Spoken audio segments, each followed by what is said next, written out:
السلام عليكم ورحمة الله وبركاته. أهلا بكم من جديد في خط الإمر والحمى والعصافير. ده طبعا جوز شغال. دكر زايف على النتاية جامد لحد ما بيسيبهاش لحد ما يكسرها.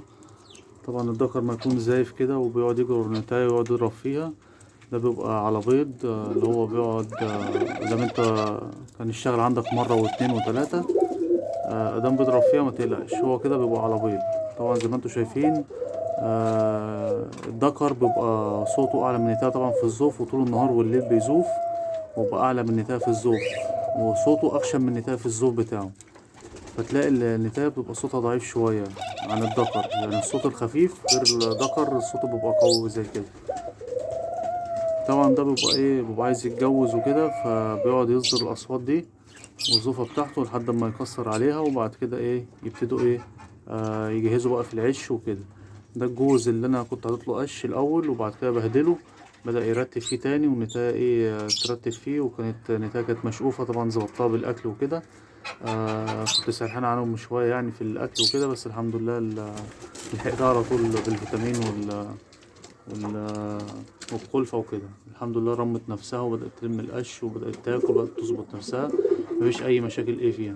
طبعا الضربة دي مش اللي هما ايه مش واخدين بعض وبيضربوا بعض، لا، الضربة دي بتبقى على جواز، حاجة اسمها ايه بتنقر على حصى، بننقر على بيض زي الحمام بالظبط. ما احنا بيقعد الفرد بيجري ورا النتاية لحد اما ايه يخليها بيض، يقعد ينقروا على دماغها كده. دي بتبقى ايه النقر على حصى. طبعا هو بيبقى كده طول النهار والليل بيضلوا يزوف عليها كده لحد ما ايه ما هي تبيض، وتحن له البيض، فايه يبتدي ايه يظبطوا مع بعض. طبعا قلت اصوره لكم كده في التزاوج بتاعهم، بحيث ان انتوا برضه تشوفوا ايه على طبيعتهم. انا ممكن برضه ابعد عنهم شويه، بحيث ان هي ممكن تكون النتايه خايفه ولا حاجه، لحد ما ايه يتزوجوا.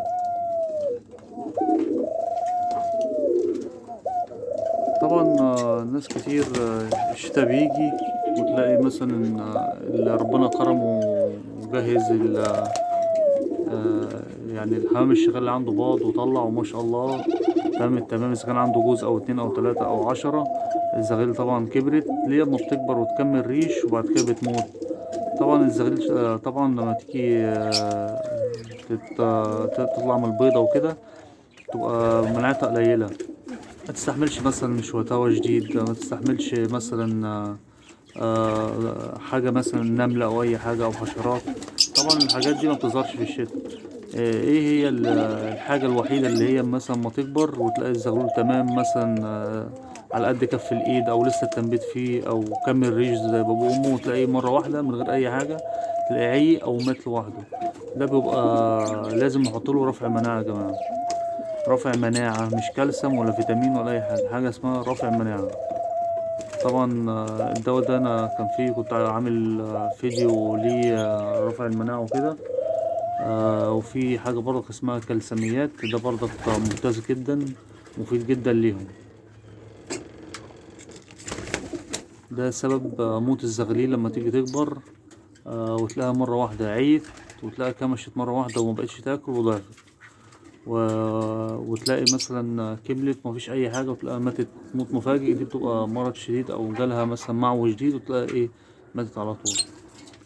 فاحنا برضك ايه وهي مثلا بتأكل الزغاليل ممكن في الجو الشتا ده ممكن نحط لها رافع مناعة بحيث ان هي تاكل، بس ما تكونش عيانة وتديها رافع مناعة، ما تكونش تمشانة وعندها برد وتديها رافع مناعة، لا غلط. لازم تخلص مثلا لو عيانة كورس العلاج بتاعها وتديها بعد كده رافع مناعة وتكون كويسة.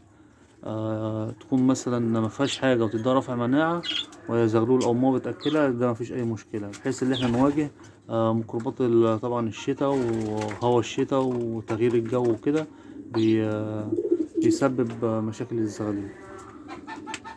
طبعا هنيجي نشوف الزغاليل بتاعتنا اللي هنا، الجوز ده ما شاء الله عليه، الزغاليل كبرت اهي، اهي بقالها 10 ايام اهي، بصوا شكلها عامل ازاي ما شاء الله، بدأت تريش اهو، بدأت تنبت الريش بتاعها اهو، وصحته كويسة وواكل كويس مفيش أي مشاكل فيه اهو. أنا بقى من السن ده ممكن لو عايز أنا أحط دواء مناعة أحط.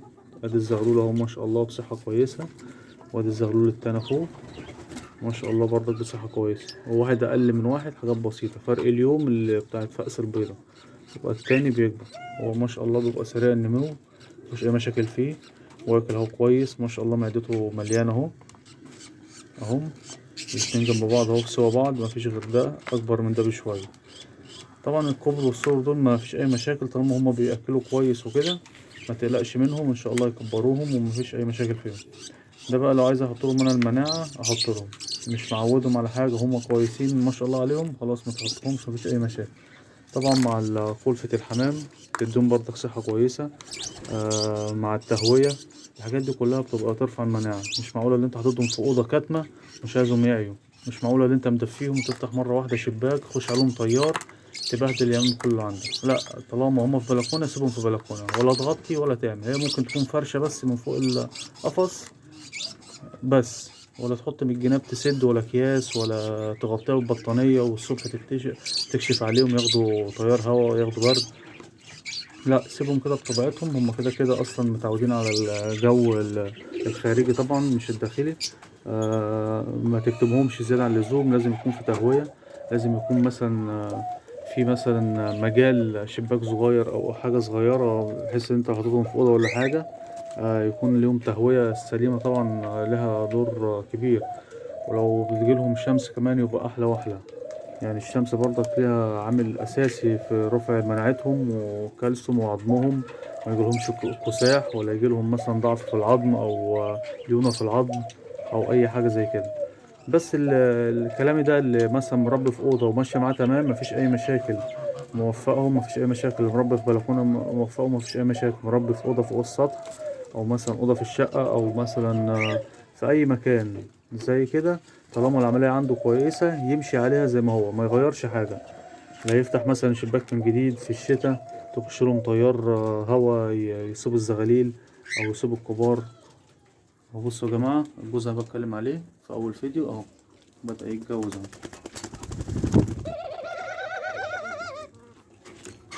اهو كده يا جماعة اتجوز زي ما انا قلتلكوا في أول فيديو، ما بيسيبهاش غير لازم يتجوزها. وبعد كده يبتدوا ينظموا بقى عشهم وينظموا حاجاتهم بحيث ان هما ايه يجهزوا ايه للعش عشان يبيضوا. طبعا انا بعدت عنهم زي ما انا قلتلكوا بحيث اللي هما ياخدوا راحتهم، او النتاية تكون خايفة مثلا.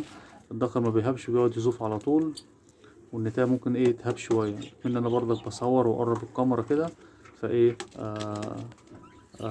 فهم ايه فهي بتخاف شوية يعني. اهو حتة يعني حتة عملي وحتة اثبات اهو مباشر اهو، بحيث اللي هو ايه الحمد لله رب العالمين، يعني ما بنقولش كلام غلط ولا بنحور كلام.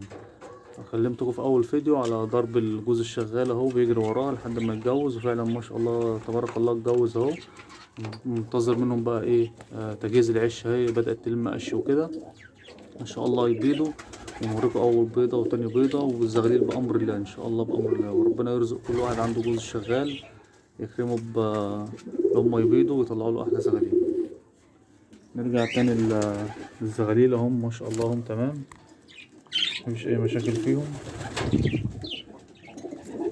الجوز ده برضك بصينا على بيضة اول ما امبارح دخلت الفيديو وبصيت على البيض بتاعه ما شاء الله سود اهو اهو، غمق اهو من البيضتين ما شاء الله عليهم.